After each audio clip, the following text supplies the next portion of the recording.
আসসালামু আলাইকুম। তোমাদের সময় ও গতি চ্যাপ্টারের এটা রিভিশন ক্লাস এবং এই ক্লাসটা মেনলি তৈরি করেছি ওভারঅল চ্যাপ্টারের শর্ট কোশ্চেনের উপর বেস করে। সুতরাং আজ আমরা শুধুমাত্র শর্ট কোশ্চেন নিয়ে আলোচনা করব।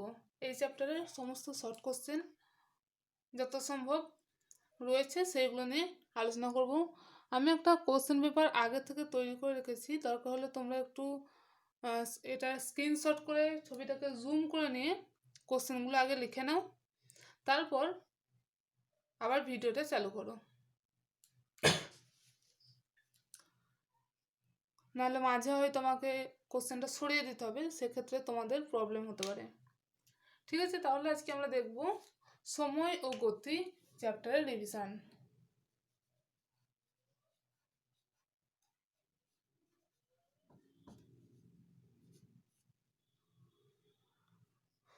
প্রথমেই কোশ্চেন হচ্ছে, দেখো আমি কোশ্চেনগুলো একবার শুধু রিডিং পড়ে দিই। স্থির বস্তু ও গতিশীল বস্তু বলতে কি বোঝো? চলন গতি এবং ঘূর্ণন গতি বলতে কি বোঝো? মিশ্র গতি কি? মিশ্র গতির উদাহরণ দাও। অতিক্রান্ত দূরত্ব এবং সরণ বলতে কি বোঝো? এদের একক লেখো। বেগ ও দ্রুতির সংজ্ঞা লেখো, এদের একক কি? ত্বরণ এবং মন্দন বলতে কি বোঝো? এদের একক কি?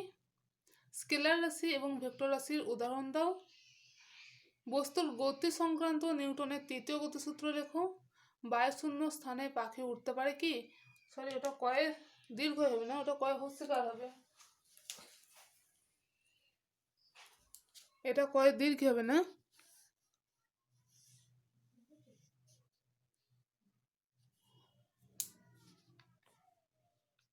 এটা কয়ে হস্যি হবে। বায়ুশূন্য স্থানে পাখি উঠতে পারে কি? নেক্সট হচ্ছে, নিউটনের প্রথম গতিসূত্র থেকে আমরা কি কি জানতে পারি? নিউটনের দ্বিতীয় গতিসূত্র থেকে পাওয়া বলের রাশিমালাটি লেখো। বলের একক কি? নিউটন এবং ডাইনের মধ্যে সম্পর্ক কি? জাড্য কি? জাড্য কয় প্রকার ও কি কি? স্থিতিজাড্য এবং গতিজাড্যের উদাহরণ দাও। কার্য কি? কার্যের রাশিমালাটি লেখো। কার্যের একক কি? জুল এবং আর্গের মধ্যে সম্পর্ক কি? শক্তি কাকে বলে? শক্তির একক কি? ক্ষমতা কাকে বলে? ক্ষমতার একক কি? কার্যহীন বল কাকে বলে? উদাহরণ দাও। ঠিক আছে, আমরা মোটামুটি ওভারঅল 25টা কোশ্চেন, তার মধ্যে 3 নম্বর কোশ্চেনটা দেওয়া হয়নি, কিছু একটা অন্য কোশ্চেন দেবো হয়েছিলাম, তো সেই কোশ্চেনটা দেওয়া হয়নি, সেই জন্য আমরা মোটামুটি ওভারঅল 24টা কোশ্চেন নিয়ে আজকে আলোচনা করব। আমি এই কারণে একবার রিডিং পড়ে দিলাম, যাতে কোনো লেখা যদি তোমরা বুঝতে না পারো বা ছোট লেখার জন্য যদি বুঝতে না পারো, সেক্ষেত্রে তোমাদের আর প্রবলেম হবে না। আচ্ছা, তাহলে আমরা শুরু করি। প্রথমে হচ্ছে, স্থির বস্তু বলতে কি বোঝো? যে বস্তু সময়ের সাপেক্ষে স্থান পরিবর্তন করে না, সেই বস্তুকে স্থির বস্তু বলে। যেমন এখানে একটা বস্তু রয়েছে, সব ব্যাখ্যা হয়তো আমি দিতে পারবো না। এখানে একটা বস্তুকে রাখা রয়েছে, সেই বস্তুটা সকালে এখানে আছে, বিকেলে ওখানে আছে, সন্ধ্যাবেলাতেও ওখানে আছে, রাত্রেও ওখানে আছে, যখন দেখছো তখন এখানে আছে, সে স্থান পরিবর্তন করছে না, তখন এই বস্তুকে বলবো স্থির বস্তু। গতিশীল বস্তু কাকে বলে? যদি বস্তুটা সময়ের সাপেক্ষে স্থান পরিবর্তন করে, ছিল এখানে, অন্য কোথাও চলে গেল, এখানে এলো বা এখানে চলে এলো বা এদিকে কোথাও এলো, যদি বস্তুটা সময়ের সাপেক্ষে স্থান পরিবর্তন করে, তাহলে তাকে বলবো গতিশীল বস্তু। আর গতিশীল বস্তুর এই অবস্থাকে বলে গতীয় অবস্থা। স্থিতিশীল বস্তুর অবস্থাকে বলে স্থিতি অবস্থা। নেক্সট, চলন গতি এবং ঘূর্ণন গতি বলতে কি বোঝো? চলন গতি হচ্ছে যখন বস্তুর বিভিন্ন অংশগুলো সময়ের সাপেক্ষে নির্দিষ্ট দূরত্ব অতিক্রম করে। ঠিক আছে, মনে করো এখানে একটা বিন্দু রয়েছে আর এখানে একটা বিন্দু রয়েছে, খানিকক্ষণ পরে বস্তুটা যখন এইখানে গেল, তখন এই বিন্দুটা যতটা দূরত্ব অতিক্রম করবে, এই বিন্দুটা ধরো এখান থেকে এখানে চলে এলো, এই বিন্দুটা যতটা দূরত্ব অতিক্রম করছে, এই বিন্দুটাও একটু নিচেই নিই, তাহলে বুঝতে সুবিধা হবে। এই বিন্দুটাও ততটাই দূরত্ব অতিক্রম করবে, বুঝে গেছে? তাহলে নির্দিষ্ট সময়ের সাপেক্ষে বস্তুর বিভিন্ন অংশ, এটা একটা অংশ, এটা একটা অংশ, বিভিন্ন অংশগুলো নির্দিষ্ট দিকে একটা নির্দিষ্ট দূরত্ব অতিক্রম করে। একে বলা হয় চলন গতি। আমরা জানি চলন গতি দুই প্রকার, একটা হচ্ছে রৈখিক চলন গতি, একটা বক্র চলন গতি। ঘূর্ণন গতি কি? ঘূর্ণন গতি বা বৃত্তীয় গতি, যখন বস্তু কোনো একটা অক্ষের সাপেক্ষে ঘুরতে থাকে তখন তাকে বলা হয় ঘূর্ণন গতি। আচ্ছা, ঘূর্ণন গতির ক্ষেত্রে কোনটা স্থির থাকে ওইটা আমি 3 নম্বর কোশ্চেনে তোমরা অ্যাড করে নাও, যে ঘূর্ণন গতির ক্ষেত্রে কোন জিনিসটা স্থির থাকে, ঠিক আছে? অর্থাৎ একটা বস্তু তো ঘুরছে, তাহলে বস্তুটা তো স্থির নেই প্রথম কথা, তাহলে ওখানে কি স্থির থাকে? ঘূর্ণন গতির ক্ষেত্রে ঘূর্ণন যে অক্ষ যার সাপেক্ষে সে ঘুরছে সেই ঘূর্ণন অক্ষটা স্থির থাকে। যেহেতু আমরা রিভিশন ক্লাস করছি তাই প্রত্যেকটা জিনিসের ব্যাখ্যা কিন্তু এখানে দেওয়া সম্ভব হবে না। কিছু কিছু ব্যাখ্যা দেব, কিছু কিছু শুধু আনসার বলে আমাদের এগিয়ে যেতে হবে, কারণ এর পিছনের যে ভিডিওগুলো ছিল তার প্রত্যেকটাই ছিল ব্যাখ্যামূলক। যদি কোনো কিছু জানতে ইচ্ছে করো তাহলে আগের ভিডিওগুলো একবার দেখে নেবে, সেখান থেকে তোমরা ব্যাখ্যা পেয়ে যাবে। তবুও যে সামান্য সামান্য ব্যাখ্যা সেগুলো আমি করে দেবো। মিশ্র গতি কি? 4 নম্বর কোশ্চেন, মিশ্র গতি কি? মিশ্র গতি হচ্ছে যে গতিতে চলন গতি এবং ঘূর্ণন গতি উভয় প্রকার গতি থাকে বা একাধিক গতির মিশ্রণে যে গতি তৈরি হয় তাকে বলা হয় মিশ্র গতি। মিশ্র গতির উদাহরণ সাইকেলের চাকার গতি। অনেককে মিশ্র গতির উদাহরণ লিখে দেয় সাইকেলের চাকা। সাইকেলের চাকা নয়, সাইকেলের চাকার গতিটা হচ্ছে মিশ্র গতি। সাইকেলের চাকাটা তো হচ্ছে বস্তু, সাইকেলের চাকার যে গতি সেই গতিটাকে বলা হয় মিশ্র গতি। সাইকেলের চাকায় কি হয়? সাইকেলটা ঘোরে আবার এগিয়েও যায়, ঘোরে আবার এগিয়েও যায়। তাহলে দেখো ঘোরে মানে ঘূর্ণন গতি রয়েছে, আবার সামনের দিকে এগিয়ে যাচ্ছে, তার মানে তার মধ্যে কি রয়েছে? চলন গতি। অর্থাৎ চলন গতি এবং ঘূর্ণন গতি উভয় গতি নিয়ে তৈরি হচ্ছে সাইকেলের চাকার গতি, অর্থাৎ এটা একটা মিশ্র গতি। অতিক্রান্ত দূরত্ব কাকে বলে? যখন কোনো বস্তু সময়ের সাপেক্ষে কোনো দিকে কিছুটা পথ অতিক্রম করে, যখন কোনো বস্তু সময়ের সাপেক্ষে কোনো দিকে কিছুটা পথ অতিক্রম করে তখন তাকে বলা হয় অতিক্রান্ত দূরত্ব। যেমন অতিক্রান্ত দূরত্ব এটাও, এটাও, এটাও, ঠিক আছে? সরণ কাকে বলে? যখন কোনো বস্তু একটা নির্দিষ্ট দিকে কিছু দূর পথ অতিক্রম করে তখন তাকে বলা হয় সরণ, ঠিক আছে? তাহলে এইটা হচ্ছে নির্দিষ্ট দিকে, এইটা সরণ, কিন্তু এইটা দেখো অনির্দিষ্ট দিক, বারবার দিক পাল্টাচ্ছে, এগুলো অনির্দিষ্ট দিক। এইগুলো হচ্ছে অতিক্রান্ত দূরত্ব। এই পথটা হচ্ছে অতিক্রান্ত দূরত্ব, কিন্তু এই পথটা হচ্ছে অতিক্রান্ত দূরত্ব প্লাস সরণ। অতিক্রান্ত দূরত্ব এবং সরণের একক চেয়েছে। অতিক্রান্ত দূরত্বের এবং সরণ উভয়েরই এসআই একক হচ্ছে মিটার, মিটার, এবং সিজিএস একক হচ্ছে সেন্টিমিটার।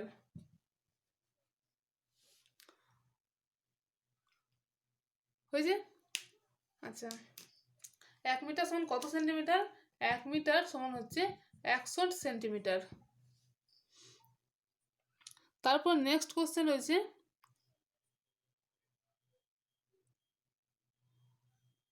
বেগ ও দ্রুতির সঙ্গে লেখো। বেগ কাকে বলে? বেগ হচ্ছে সরণ বাই সময়। বেগ সমান হচ্ছে সরণ বাই সময়, সরণ বাই সময়। অর্থাৎ সময়ের সাপেক্ষে সরণের কোনো বস্তুর, অবশ্যই কোনো বস্তুর উল্লেখ করতে হবে, সময়ের সাপেক্ষে কোনো বস্তুর সরণের হারকে বলা হয় বেগ। সময়ের সাপেক্ষে কোনো বস্তুর সরণের হারকে বলা হয় বেগ। বা যদি বেগের রাশিমালা বলে তাহলেও তোমাকে এইটা লিখতে হবে, বেগের রাশিমালা। অর্থাৎ বেগ সমান হচ্ছে সরণ বাই সময়। একইভাবে দ্রুতি, দ্রুতি হচ্ছে অতিক্রান্ত দূরত্ব বাই সময়, অতিক্রান্ত দূরত্ব বাই সময়। তাহলে কোনো বস্তুর সময় সাপেক্ষে অতিক্রান্ত দূরত্বকে বলা হয়, অতিক্রান্ত দূরত্বের হারকে বলা হয় কি দ্রুতি, বা যদি বলে দ্রুতির রাশিমালা কি, তখনও তোমাকে বলতে হবে দ্রুতি সমান অতিক্রান্ত দূরত্ব বাই সময়। ঠিক আছে, ওই কোশ্চেন আমি দিইনি, অর্থাৎ একই কোশ্চেন একই উত্তর কিন্তু দুটো আলাদা কোশ্চেন। বেগ এবং দ্রুতি উভয়েরই একক হচ্ছে এসআই পদ্ধতিতে মিটার পার সেকেন্ড এবং সিজিএস পদ্ধতিতে সেন্টিমিটার পার সেকেন্ড। বেগ এবং দ্রুতি উভয়েরই একক এসআইতে মিটার পার সেকেন্ড এবং সিজিএসে সেন্টিমিটার পার সেকেন্ড। আচ্ছা, বেগ হচ্ছে ভেক্টর রাশি, দ্রুতি স্কেলার রাশি। আগেরটাই সরণ ভেক্টর রাশি ছিল, আর অতিক্রান্ত দূরত্ব স্কেলার রাশি হবে। ত্বরণ এবং মন্দন বলতে কি বোঝো? ত্বরণ এবং মন্দন, ত্বরণ হচ্ছে ত্বরণ, তার রাশিমালা হচ্ছে বেগ বাই সময় বা বেগ বৃদ্ধি বাই সময়, অর্থাৎ সময়ের সাপেক্ষে কোনো বস্তুর বেগ বৃদ্ধির হারকে বলা হয় সরণ। ঠিক আছে, সময়ের সাপেক্ষে কোনো বস্তুর বেগ বৃদ্ধির হারকে বলা হয় ত্বরণ। আর মন্দন হচ্ছে সময়ের সাপেক্ষে কোনো বস্তুর বেগ হ্রাসের হারকে বলা হয়, বেগ হ্রাস এর হার মানে বলেছি বাই সময়, তাহলে সময়ের সাপেক্ষে কোনো বস্তুর বেগ হ্রাসের হারকে বলা হয় মন্দন। বেগ বৃদ্ধির হার হচ্ছে ত্বরণ, বেগ হ্রাসের হার হচ্ছে মন্দন। আচ্ছা, ত্বরণ হচ্ছে ভেক্টর রাশি, মন্দন হচ্ছে মন্দন ভেক্টর রাশি। ত্বরণ এবং মন্দন উভয়ই ভেক্টর রাশি। তারপরে চেয়েছে ত্বরণ এবং মন্দন এদের একক। ত্বরণ এবং মন্দন উভয়েরই এসআই পদ্ধতিতে একক হচ্ছে মিটার পার সেকেন্ড স্কোয়ার এবং সিজিএস পদ্ধতিতে একক হচ্ছে সেন্টিমিটার পার সেকেন্ড স্কোয়ার।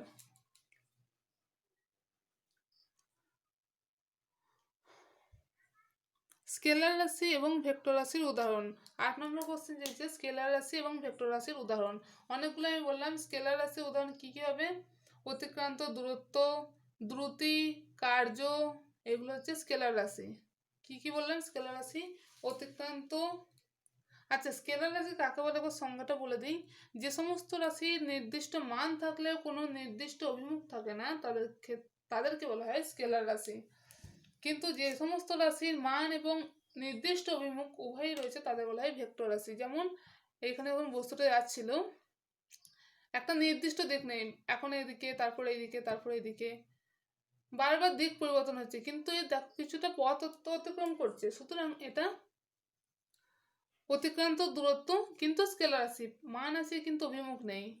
কিন্তু যখন বস্তুটা এই পথ ধরে যাচ্ছে, একটা নির্দিষ্ট দিকে যাচ্ছে, তখন এর মানও রয়েছে অভিমুখও রয়েছে, এটা কি সরণ। যে সমস্ত রাশির মান আছে এবং নির্দিষ্ট অভিমুখ আছে তাদের বলা হয় ভেক্টর রাশি। যে সমস্ত রাশির মান থাকলেও নির্দিষ্ট অভিমুখ থাকে না তাদের বলা হয় স্কেলার রাশি। স্কেলার রাশির উদাহরণ হচ্ছে অতিক্রান্ত দূরত্ব, দ্রুতি, কার্য, ক্ষমতা, এগুলো। আর ভেক্টর রাশির উদাহরণ হচ্ছে সরণ, বেগ, ত্বরণ, বল, এগুলো ভেক্টর রাশি। বস্তুর গতি সংক্রান্ত নিউটনের তৃতীয় গতিসূত্র। একবার ফেমাস সূত্র, নিউটনের মোট 3টে গতিসূত্র রয়েছে, তার মধ্যে 3 নম্বর সবচেয়ে সহজ। প্রত্যেক ক্রিয়ার সমান এবং বিপরীতমুখী প্রতিক্রিয়া আছে। প্রত্যেক ক্রিয়ার সমান এবং বিপরীতমুখী প্রতিক্রিয়া রয়েছে। নেক্সট হচ্ছে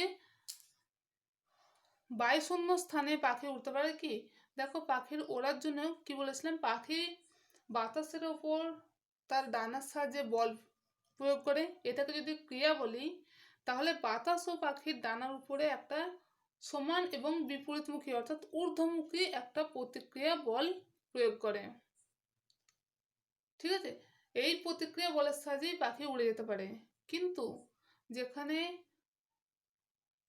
বাতাসই নেই, সেখানে পাখি বাতাসের উপর বল প্রয়োগ করবে কি করে? বায়ুশূন্য স্থান মানে সেখানে বাতাস নেই, তাহলে বাতাসের উপর পাখি যদি বল প্রয়োগ করতে না পারে, তাহলে সে বিপরীতমুখী প্রতিক্রিয়া বলটা পাচ্ছে না, সুতরাং সে এগিয়ে যেতেও পারছে না। সেই জন্য বায়ুশূন্য স্থানে পাখি উঠতে পারে না। ঠিক আছে, আচ্ছা, এখানে একটা কোশ্চেন দেওয়া হয়নি, ক্রিয়া এবং প্রতিক্রিয়ার সাম্য প্রতিষ্ঠা করতে পারে কি? না, ক্রিয়া এবং প্রতিক্রিয়ার সাম্য প্রতিষ্ঠা করতে পারে না। এর ব্যাখ্যা আমি আগের ভিডিওতে দিয়েছি, ওখান থেকে একটু শুনে নাও। আচ্ছা, এখানে কোশ্চেনটা অ্যাড করো, অবশ্যই করে অ্যাড করো। ক্রিয়া এবং প্রতিক্রিয়া পরস্পরের সঙ্গে কত ডিগ্রি কোণে কাজ করে? ক্রিয়া এবং প্রতিক্রিয়া পরস্পরের সাথে কত ডিগ্রি কোণে কাজ করে? দেখো, লিখে নিয়েছো? এবার দেখো, ক্রিয়া যদি আমি বলি যে বস্তুটা, এই বস্তুটার উপরে একটা উপর থেকে একটু চাপ দেওয়া হলো, উপর থেকে একটা থাপ্পড় দেওয়া হলো, বা ঠিক আছে, আচ্ছা থাপ্পড়ই দেওয়া হলো, তাহলে এদিক থেকে তুমি বল প্রয়োগ করছো, তাহলে এইটা হচ্ছে ক্রিয়া, এইদিকে যেটা আসছে সেটা ক্রিয়া। বস্তুটাও তোমার হাতের উপর একটা বিপরীতমুখী প্রতিক্রিয়া বল দেবে, অর্থাৎ বস্তুটা তোমাকে প্রতিক্রিয়া বল দেবে কোন দিকে? এই বরাবর হাতের উপরে। তাহলে ক্রিয়া হচ্ছে এই বরাবর আর প্রতিক্রিয়া হচ্ছে এই বরাবর, তাই তো? ক্রিয়া নিচের দিকে হচ্ছে, প্রতিক্রিয়া ঠিক উল্টো দিকে হচ্ছে। তাহলে এদের মধ্যবর্তী কোণ কত হচ্ছে? দেখো, একটা সরলরেখা হচ্ছে, সরলরেখা মানে কত কোণ? 180 ডিগ্রি কোণ। তাহলে ক্রিয়া এবং প্রতিক্রিয়া পরস্পরের সাথে 180 ডিগ্রি কোণ করে থাকে। নেক্সট কোশ্চেন হচ্ছে, আচ্ছা তার আগে একটা কোশ্চেন আমি বলে দিই, অ্যাড করা হয়নি। নিউটনের 3টে গতিসূত্র আমরা কোন বই থেকে জানতে পারি? ঠিক আছে, নিউটনের 3টে গতিসূত্রই কোন বই থেকে জানতে পারি? বা স্যার আইজ্যাক নিউটনের লেখা একটা গ্রন্থের নাম বলো। উভয়ের ক্ষেত্রে উত্তর হবে প্রিন্সিপিয়া। নিউটনের লেখা একটা বিখ্যাত গ্রন্থ হচ্ছে প্রিন্সিপিয়া। নিউটনের এরপরে হচ্ছে 11 নম্বর কোশ্চেন। মাঝে আমি কিছু কোশ্চেন বলে দিলাম, ওগুলো অ্যাড করে নেবে। হ্যাঁ, যে কোশ্চেনগুলো বললাম ওগুলো সব শেষে অ্যাড করবে, এখানে শেষের দিকে অ্যাড করবে। আচ্ছা, 11 নম্বর কোশ্চেন হচ্ছে, নিউটনের প্রথম গতিসূত্র থেকে আমরা কী কী জানতে পারি? নিউটনের প্রথম গতিসূত্র থেকে আমরা বলের সংজ্ঞা পাই। প্রথম হচ্ছে বলের সংজ্ঞা পাই, আর দ্বিতীয় হচ্ছে জাড্যের ধারণা পাই, বস্তুর জাড্যের ধারণা পাই। তাহলে দুটো কী হলো? একটা হচ্ছে বলের সংজ্ঞা পাই, আর দ্বিতীয় বললাম জাড্যের ধারণা পাই। 13 নম্বর কোশ্চেন হচ্ছে, 12 কোশ্চেন হচ্ছে 12, নিউটনের দ্বিতীয় গতিসূত্র থেকে আমরা কি জানতে পারি? নিউটনের দ্বিতীয় গতিসূত্র থেকে আমরা বলের মান জানতে পারি। ঠিক আছে, প্রথম গতিসূত্র থেকে বলের সংজ্ঞা পাচ্ছি, আর নিউটনের দ্বিতীয় গতিসূত্র থেকে বলের মানটা জানতে পারছি। নিউটনের দ্বিতীয় গতিসূত্রে বলের রাশিমালা ছিল F সমান m ইন্টু a, বস্তুর উপর প্রযুক্ত বল সমান বস্তুর ভর ইন্টু ত্বরণ। প্রযুক্ত বল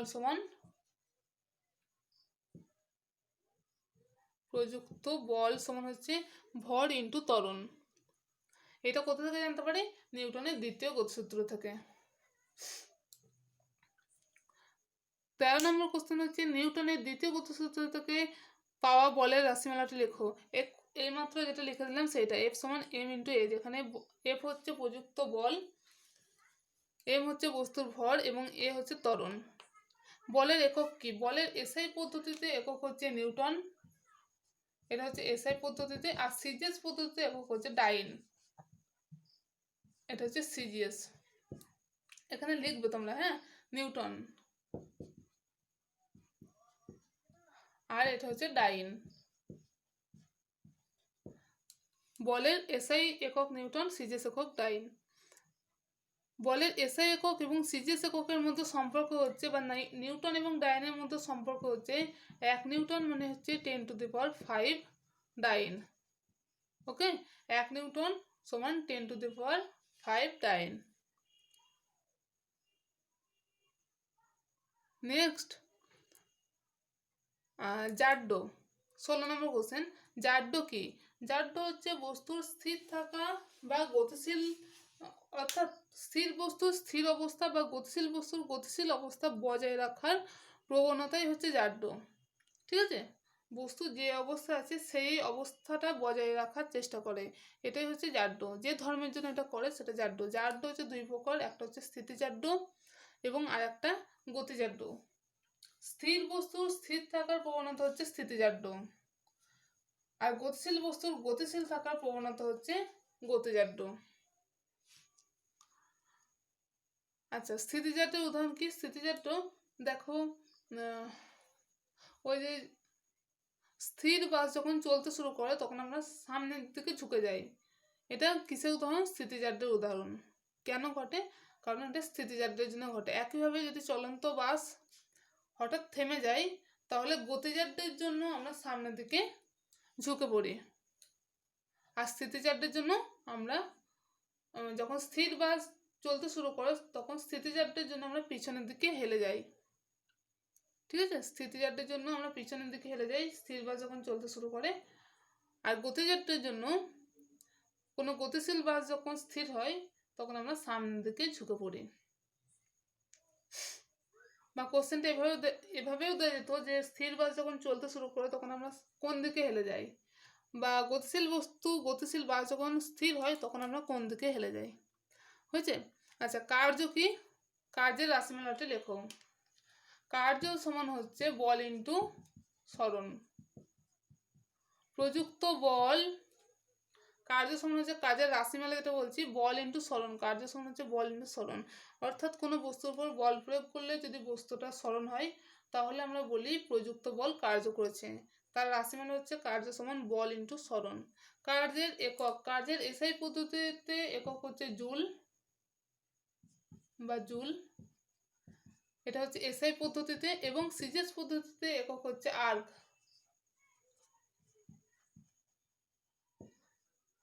এটা হচ্ছে সিজিএস। ঠিক আছে? আচ্ছা, এক জুল মানে হচ্ছে 10⁷ আর্গ। এক জুল মানে কত? 10⁷ আর্গ। তাহলে 18 19 হয়ে গেল, 20 হয়ে গেল জুল এবং আর্গের মধ্যে সম্পর্ক। শক্তি কাকে বলে? কার্য করার সামর্থ্যকেই বলা হয় শক্তি। কার্য করার সামর্থ্যকেই বলা হয় শক্তি। শক্তির একক কি? শক্তির একক আর কার্যের একক একই বলেছিলাম। কার্যের এসআই পদ্ধতি জুল, শক্তির এসআই পদ্ধতিতে জুল। কার্যের সিজিএস পদ্ধতি আর্গ, শক্তির সিজিএস পদ্ধতি আর্গ। এক জুল মানে হচ্ছে 10⁷ আর্গ। ক্ষমতা কাকে বলে? কার্য করার হারকে বলি ক্ষমতা, তাই তো? কার্য করার হারকে বলি ক্ষমতা। তাহলে ক্ষমতা মানে হচ্ছে, দেখতে হবে না, ক্ষমতা মানে হচ্ছে কার্য বাই সময়। ক্ষমতার রাশিমালা যদি জিজ্ঞাসা করা হয় তাহলে ক্ষমতা সমান হচ্ছে কার্য বাই সময়। কার্য করার হারকে বলা হয়, সময়ের সাপেক্ষে কার্য করার হারকে বলা হয় ক্ষমতা। ঠিক আছে? আচ্ছা, ক্ষমতার একক কি? ক্ষমতার একক হচ্ছে এসআই পদ্ধতিতে ক্ষমতার একক হচ্ছে ওয়াট, আর সিজিএস পদ্ধতিতে একক হচ্ছে আর্গ পার সেকেন্ড। ঠিক আছে? বা এটা হচ্ছে আর্গ পার সেকেন্ড সিজিএস পদ্ধতিতে। এসআই পদ্ধতিতে ক্ষমতার একক হচ্ছে ওয়াট বা জুল পার সেকেন্ড, এটাও বলা যায়। ঠিক আছে? যে কোনো একটা লিখবে, এই ওয়াট লিখলে জুল পার সেকেন্ড লিখবে না। ঠিক আছে? অর্থাৎ ওয়াট বললে জুল পার সেকেন্ড বলবে না, আর জুল পার সেকেন্ড বললে ওয়াট বলবে না। একইভাবে এটা তো একটাই বলেছি, আর্গ। ঠিক আছে? ক্ষমতার আর একটা একক হচ্ছে, ক্ষমতার একক কি? আচ্ছা, নেক্সট কোশ্চেনটা হচ্ছে 24 নম্বর কোশ্চেনটাও দেখো ক্ষমতার একক বলেছি। 25 নম্বর কোশ্চেনে 26 নম্বর কোশ্চেনে আর একটা কোশ্চেন অ্যাড করো যে ক্ষমতার ব্যবহারিক একক কি? ক্ষমতার ব্যবহারিক একক হচ্ছে ওয়াট, ব্যবহারিক একক। ঠিক আছে? এটা এই দুটো হচ্ছে এসআই পদ্ধতি এবং সিজিএস পদ্ধতিতে একক, কিন্তু আমরা সচরাচর ব্যবহার করি কোনটা? এই ওয়াটটা ব্যবহার করি, সেই জন্য বলছি ক্ষমতার ব্যবহারিক একক হচ্ছে ওয়াট। কার্যহীন বল কাকে বলে? কোনো বস্তুর উপর বল প্রয়োগ করলেও যদি বস্তুটা সরণ না ঘটে, অর্থাৎ যখন বল কোনো কার্য করে না তখন সেই বলকে বলা হয় কার্যহীন বল। যখন কোনো বস্তুর উপর বল প্রয়োগ করলেও বস্তুটা সরণ ঘটে না তখন ওই বলকে বলা হয় কার্যহীন বল। কার্যহীন বলের উদাহরণ, একটা দেওয়ালকে যদি ঠেলা হয় তাহলে সেই দেওয়ালটার সরণ ঘটে না, এক্ষেত্রে কাজের পরিমাণ কত? 0। কার্য 0 হলে তাকে বলা হয় কার্যহীন বল। কেন কার্য শূন্য সময় আছে সেটা বলে দিই। আমরা কি বলছি, কার্য সমান হচ্ছে বল ইন্টু সরণ। সরণ কত, বল তো রয়েছে কিন্তু সরণ কত, যখন দেওয়ালটাকে ঠেলা হচ্ছে কিন্তু সেটা যাচ্ছে না তখন সরণ হচ্ছে শূন্য। তাহলে কোনো বস্তুকে যখন শূন্য দিয়ে গুণ করা হয় কত মান পাই, শূন্য। তাহলে কার্য সমান কত হচ্ছে, কার্য হচ্ছে 0। কেমন? তাহলে এই বলটাকে বলা হয় কার্যহীন বল। তুমি বল অবশ্যই দিচ্ছ, ফোর্স প্রয়োগ করছো, কিন্তু তার পরিপ্রেক্ষিতে তার বদলে কোনো কাজ পাওয়া যাচ্ছে না, এটাকে বলা হয় কার্যহীন বল। ঠিক আছে, তাহলে আমরা মোটামুটি ওভারঅল কোশ্চেনগুলো আলোচনা করে দিলাম এই চ্যাপ্টারের। আমি আরেকটু জুম করে দিচ্ছি, ঠিক আছে? একবার দেখে নাও, আমি ক্যামেরাটা আরেকটু কাছে নিয়ে যাচ্ছি যাতে তোমরা ভালো করে বুঝতে পারো ছবিটা। শেষে হোক প্রথমে হোক, যদি আমি অনেকবার করে বলে দিয়েছি কী কী কোশ্চেন দেওয়া আছে, তবুও আর একবার দেখে নাও।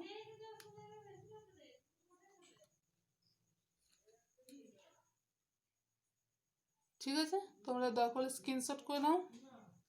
আমি আরেকবার পিছিয়ে নিচ্ছি একটু।